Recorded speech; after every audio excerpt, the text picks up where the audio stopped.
Enquanto o Brasil conta corpos no Rio e perfura poços de petróleo na Amazônia, o país parece repetir a mesma pergunta, né? Afinal, quem está no controle? O povo ou o poder? Sejam bem-vindos e bem-vindas a mais uma edição do Povcast. Olá! Pois é, o foco hoje é fazer um resumo denso e conectado das principais notícias que marcaram essa última semana de outubro de 2025.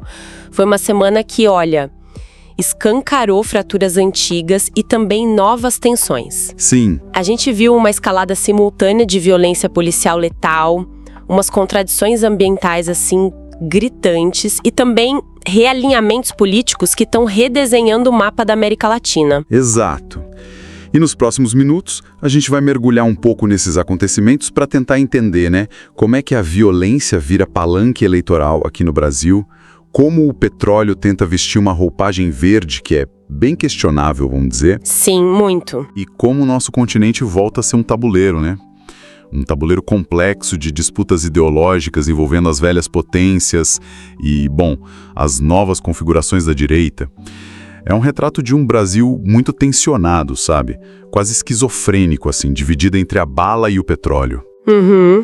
É um cenário que exige mesmo um olhar atento, para além das manchetes.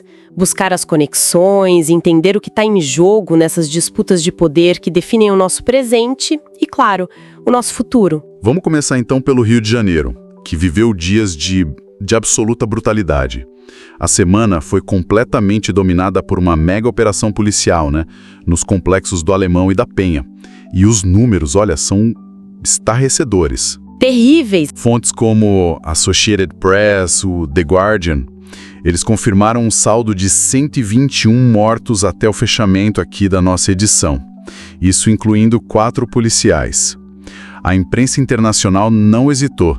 Classificou o início da operação com 64 mortos só nas primeiras 24 horas. Nossa. Como o dia mais violento da história recente do Rio de Janeiro.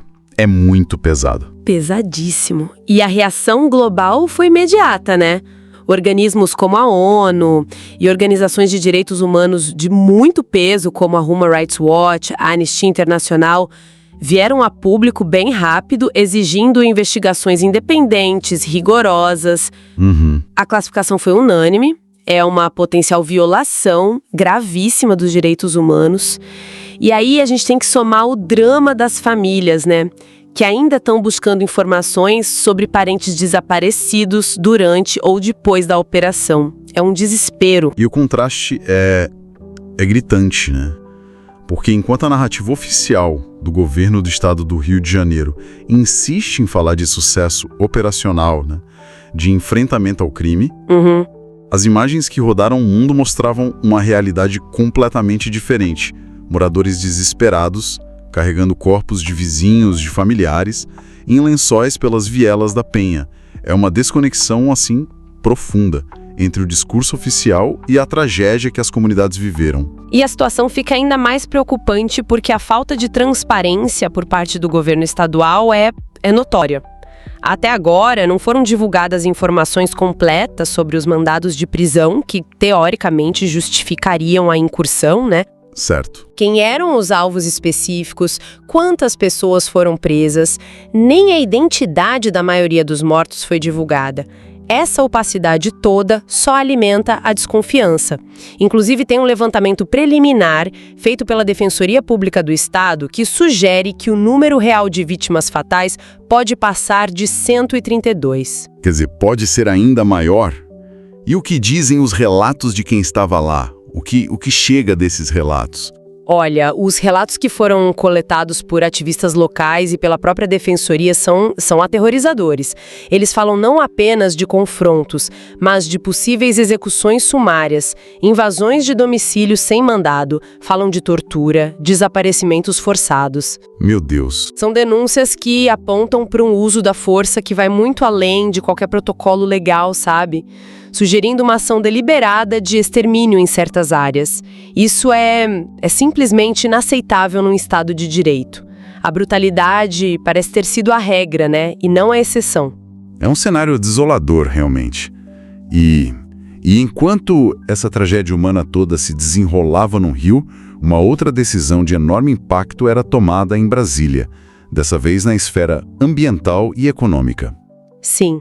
O IBAMA, nosso Instituto Ambiental, finalmente concedeu a licença ambiental que a Petrobras estava aguardando para iniciar a perfuração de poços exploratórios de petróleo na chamada Margem Equatorial, uma área ecologicamente muito sensível lá na foz do Rio Amazonas. Pois é. Essa decisão põe fim a meses de um impasse técnico e político que dividiu o próprio governo, né? É uma área onde a exploração é muito controversa por causa da alta sensibilidade ambiental, da presença de ecossistemas únicos, incluindo recifes de corais profundos. Sim. E o timing, como você disse, não poderia ser mais simbólico, né? Ou problemático. A licença sai justamente às vésperas da COP30, a grande conferência do clima da ONU, que o Brasil vai sediar em Belém, lá na Amazônia. Exato.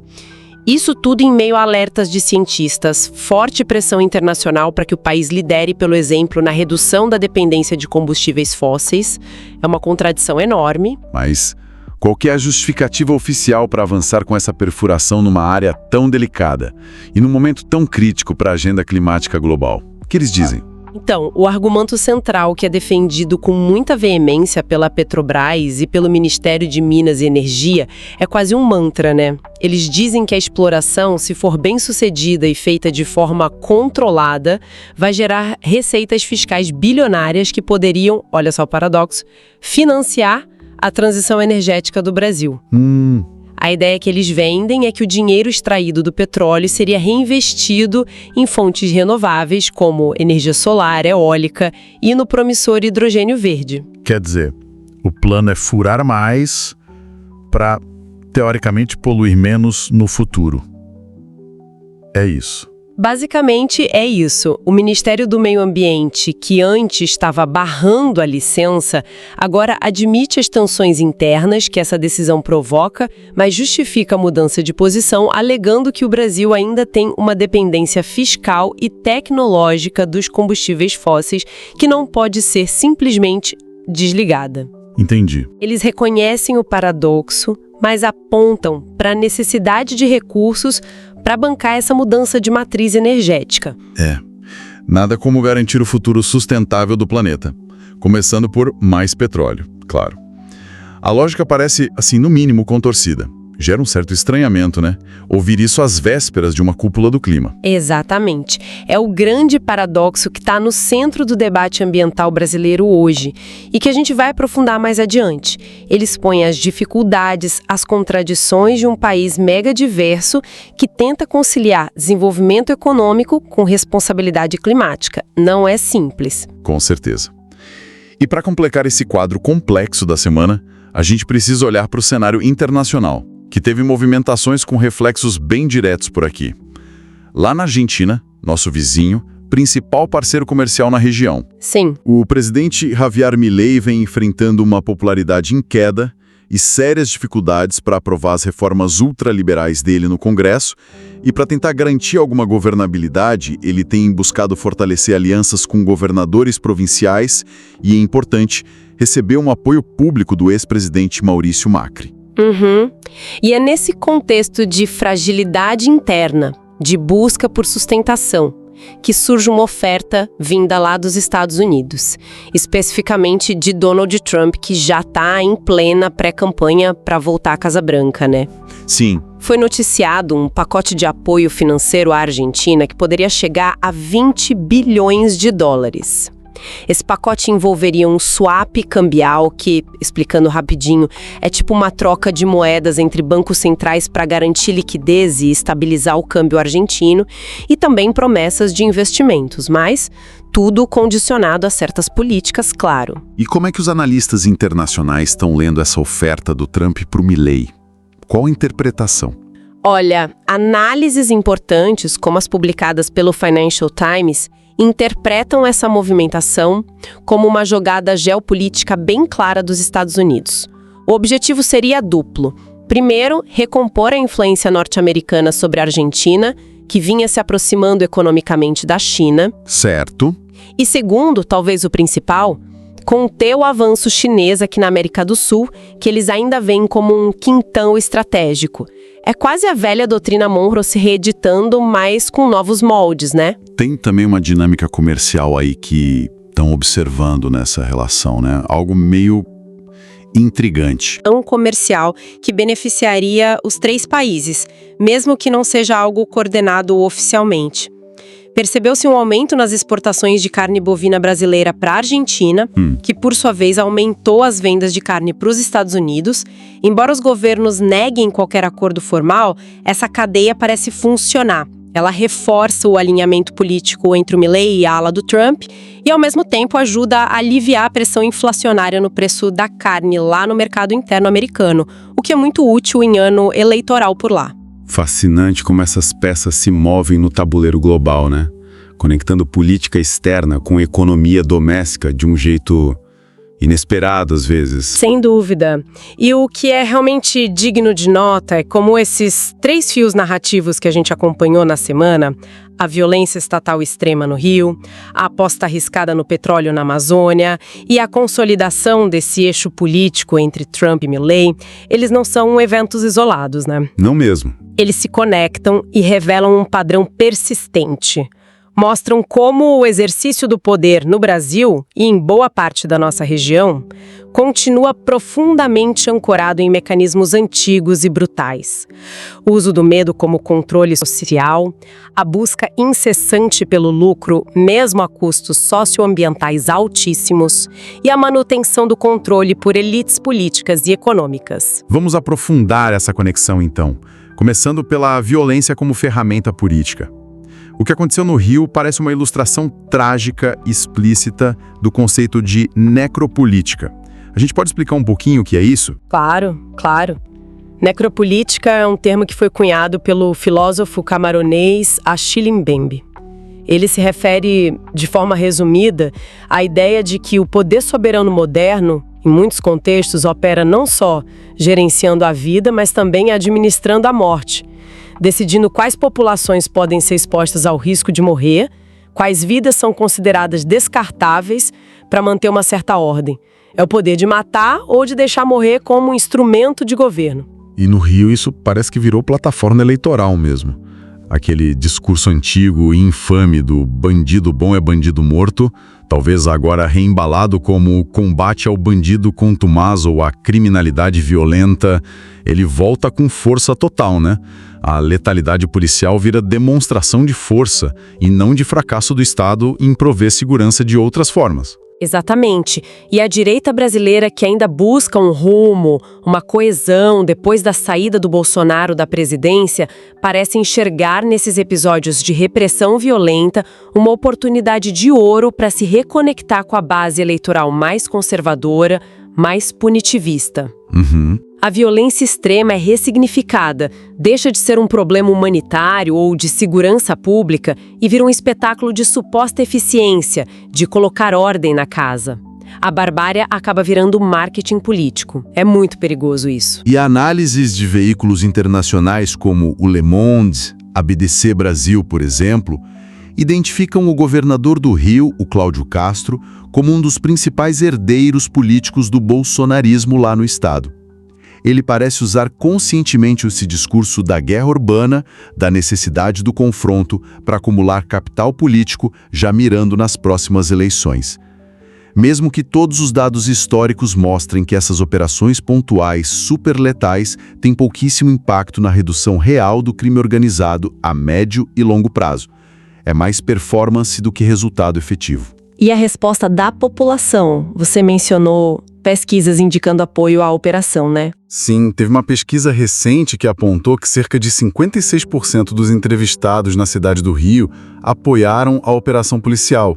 Só que esse apoio não é uniforme, né? Ele é bem maior entre as classes mais altas e moradores da Zona Sul, e bem menor nas periferias, nas favelas, que são justamente as mais afetadas pela violência, seja ela criminal ou policial.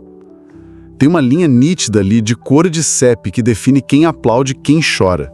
E diante de um quadro tão grave assim, com repercussão internacional e tudo, qual foi a postura do governo federal? Como Brasília reagiu? Olha, houve um silêncio inicial por parte de Brasília que gerou um enorme desconforto, sabe?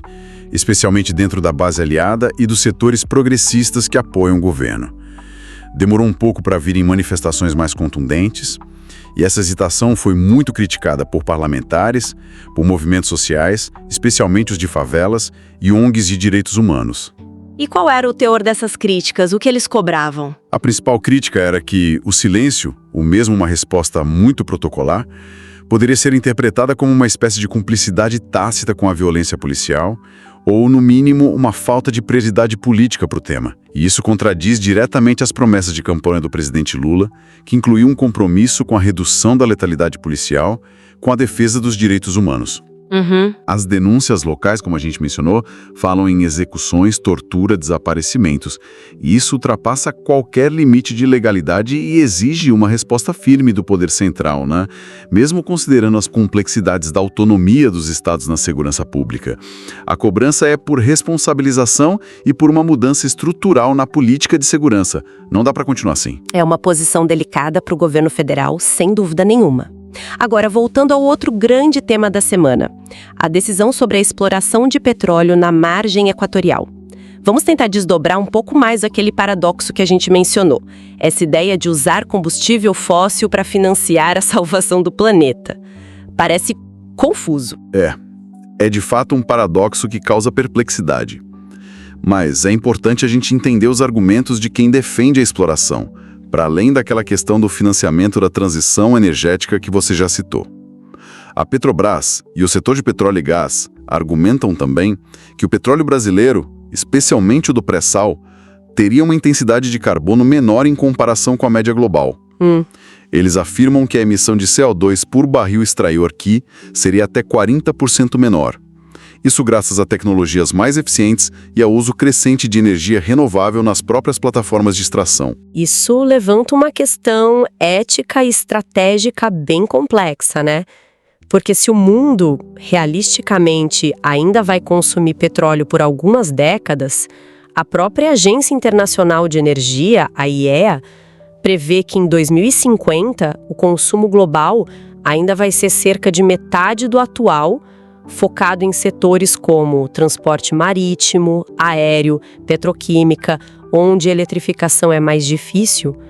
Qual petróleo seria menos pior priorizar? Exato. Seria o brasileiro, supostamente com menor pegada de carbono e sujeito a uma regulação ambiental, ainda que a gente possa questionar essa regulação, ou petróleo vindo de outras regiões, como o Oriente Médio, que frequentemente tem emissões maiores e está associado a regimes autoritários, a conflitos geopolíticos. Essa é exatamente a pergunta que divide especialistas e formuladores de políticas. É um dilema real. O pragmatismo econômico e geopolítico de um lado, versus a urgência climática e a responsabilidade socioambiental do outro. Mas o debate não pode se resumir só a isso, né?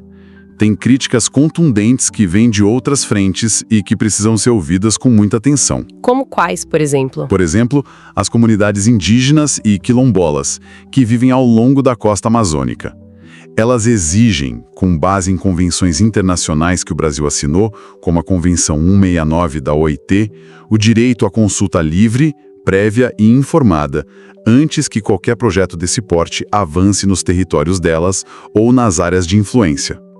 E esse direito fundamental parece não ter sido plenamente respeitado no processo de licenciamento. E no campo mais amplo da crítica socioambiental, o que mais se diz? Aí a crítica que vem de movimentos ambientalistas e setores da esquerda alerta que não basta só pegar o dinheiro do petróleo e direcionar para projetos verdes. É preciso questionar o próprio modelo, entende? É fundamental democratizar o processo de decisão sobre o futuro energético do país e garantir que essa chamada transição não acabe reproduzindo as mesmas lógicas de concentração de poder e riqueza. E as mesmas desigualdades territoriais e sociais que marcaram a era dos combustíveis fósseis. A gente precisa pensar quem se beneficia e quem paga a conta dessa transição. Não pode ser a mesma história de sempre. Existem referências teóricas que embasam essa crítica, né? Sim. A gente pode pensar nas contribuições de autoras como a Naomi Klein, que critica o chamado capitalismo de desastre, né? Onde as crises, inclusive a climática, são usadas como oportunidade para implementar agendas econômicas excludentes. Ou em pensadores como Bruno Latour, que nos convida a repensar radicalmente nossa relação com a natureza e a questionar o cinismo de certas políticas ambientais que tentam resolver a crise usando as mesmas ferramentas, a mesma lógica extrativista que criaram a crise. A pergunta é, dá para salvar o clima com a mentalidade que o destruiu? O desafio para o Brasil, então, é gigantesco. É imenso. Não se trata só de decidir se fura ou não fura. Trata-se de conseguir transformar o petróleo, enquanto ele ainda for parte da matriz energética global, num instrumento para uma transição que seja de fato consciente, planejada, controlada democraticamente pelo Estado e, acima de tudo, socialmente justa. Exato. Não pode ser só mais um capítulo da exploração predatória de recursos. A transição não vai ser um salto instantâneo, né? Vai ser uma travessia longa, complexa e cheia de armadilhas. Com certeza. E agora, conectando tudo isso ao cenário internacional que a gente discutiu, com essa aliança Trump-Milley ganhando forma, como a gente pode entender o significado dessa aproximação? O que isso representa? Olha, essa aliança é altamente simbólica. Ela parece representar uma nova fase, ou talvez uma reconfiguração da direita aqui na América Latina e possivelmente em escala global. É uma mistura muito particular. Combina uma fé quase dogmática no livre mercado mais radical, com uma clara nostalgia por discursos e práticas autoritárias, anti-institucionais, nacionalistas. Alguns analistas estão começando a usar o termo austeritarismo para descrever esse fenômeno. Austeritarismo. Explica um pouco mais esse termo. Sim, seria a combinação de políticas de austeridade econômica extremamente rígidas, corte radical de gastos públicos, privatizações, desregulamentação total com um endurecimento político autoritário.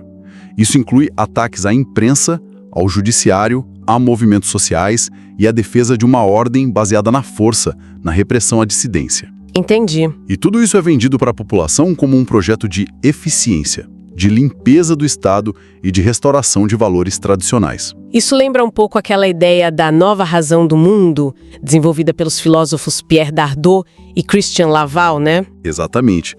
A ideia de que a lógica neoliberal, a racionalidade do mercado, se expandiu para todas as esferas da vida, sabe? Tornando-se não apenas um modelo econômico, mas um critério moral supremo. Nessa visão, tudo, indivíduos, instituições, políticas públicas, deve ser avaliado pela sua performance, pela sua eficiência econômica. O Estado é visto como um entrave, um parasita, a ser minimizado, mesmo que isso implique o desmonte de direitos sociais conquistados e o aumento brutal da desigualdade. O cidadão vira um empreendedor de si mesmo numa competição permanente. E quais são as implicações diretas dessa ascensão do austeritarismo e desse eixo Trump-Milley para o Brasil e para a região como um todo? Para o Brasil, especificamente para o governo Lula, representa um teste de equilíbrio diplomático extremamente delicado. Como manter as relações comerciais importantes com a Argentina e, eventualmente, com o governo Trump nos Estados Unidos, sem comprometer a coerência do discurso progressista e de defesa da democracia e dos direitos humanos que marca a política externa brasileira atual. É caminhar numa corda bamba, tentando conciliar interesses econômicos pragmáticos com princípios políticos. E olhando para a América Latina de forma mais ampla? A região parece, mais uma vez na história, servir como um grande laboratório político a céu aberto. A gente vê um embate cada vez mais nítido entre projetos antagônicos. De um lado, esse ultraliberalismo com fortes traços autoritários, representado por figuras como Milley e potencialmente o Trump. De outro, tentativas muitas vezes intermitentes e cheias de contradições internas de construir caminhos de soberania nacional, desenvolvimento inclusivo e aprofundamento democrático com uma perspectiva mais progressista. É uma disputa cujo resultado está longe de ser definido e que nos coloca diante de velhos fantasmas e novos desafios. Parece que a gente fica preso numa espécie de ciclo vicioso, revivendo tensões do passado, né? De certa forma, sim. Como alguém refletiu de forma muito perspicaz recentemente, e acho que vale a pena citar aqui. O Brasil não é apenas um país em disputa, é um espelho e nele se reflete o limite da nossa paciência coletiva. Uma frase que convida a gente a pensar até quando essas contradições, essa tensão entre projetos tão distintos de país vão ser sustentáveis ou toleráveis. Uma reflexão poderosa mesmo, que nos conduz à conclusão dessa nossa edição. Sim. Se a gente fosse resumir a essência do que vimos nesta semana, poderíamos retomar aquela ideia central. O Brasil parece atravessar um momento crítico onde as linguagens mais brutas do poder, a da violência explícita e a do dinheiro que cumpre influência e silêncio, competem abertamente para definir o rumo político e social do país. As notícias que a gente analisou aqui expõem essas contradições de forma quase didática, né? Um Estado que, em alguns lugares, fala em segurança pública, mas na prática usa táticas de guerra contra a própria população. Um governo que promete liderança na sustentabilidade global, mas ao mesmo tempo aprofunda a dependência de combustíveis fósseis. Instituições que acenam com transparência, mas se calam ou se omitem diante da contagem de corpos. E nesse contexto a gente observa um realinhamento das forças políticas. Segmentos da direita buscam se reconstruir e se fortalecer em torno da retórica da morte, da ordem a qualquer custo, da eficiência autoritária. Enquanto isso, o campo progressista, incluindo o governo federal, parece muitas vezes vacilar, né? Preso num dilema difícil entre o chamado realismo econômico e político e a necessidade de manter a coerência ética e defender os direitos humanos e ambientais que formam a base do seu projeto. Diante de tudo isso, fica aquela provocação final que lançamos lá no início. Entre a bala e o barril, o que está sendo testado é o quanto a gente aguenta antes de reagir. O país se encontra numa encruzilhada clara, é preciso fazer uma escolha coletiva. A gente quer continuar sendo governado pelo medo, pela força bruta e pela lógica do lucro acima de tudo? Ou seremos capazes de encontrar e fortalecer caminhos para reconstruir um sentido de comunidade, de solidariedade e de futuro compartilhado? O grande geógrafo brasileiro, Milton Santos, nos ensinou que a técnica, os instrumentos que a gente usa, seja a arma do policial, a broca da petroleira, o algoritmo da rede social, nunca são neutros, né? A forma como a gente os usa é profundamente política e revela qual projeto de sociedade estamos construindo ou destruindo. O dilema que permanece e que esta semana tornou ainda mais agudo é como podemos buscar o progresso sem trair o próprio significado humanista e ético do que deveria ser o progresso. Fica a reflexão. E se quem nos ouve também acredita que democracia não se faz com silêncio, nem com conivência, muito menos com pólvora, mas sim com informação crítica, com debate aberto, com participação cidadã, considere se inscrever aqui no nosso canal e compartilhar esta edição.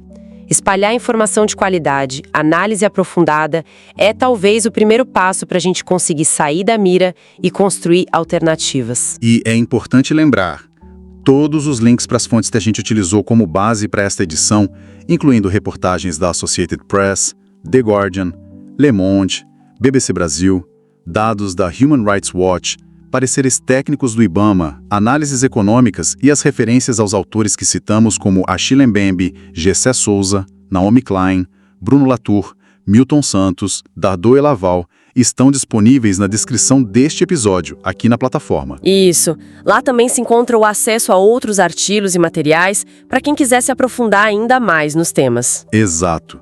Informação é poder, e poder cidadão se constrói com conhecimento. Lembrem-se que o podcast está no ar de segunda a domingo, sempre buscando trazer os temas mais importantes e relevantes com a profundidade que eles merecem. A gente espera vocês na próxima edição. Um abraço e cuidem-se!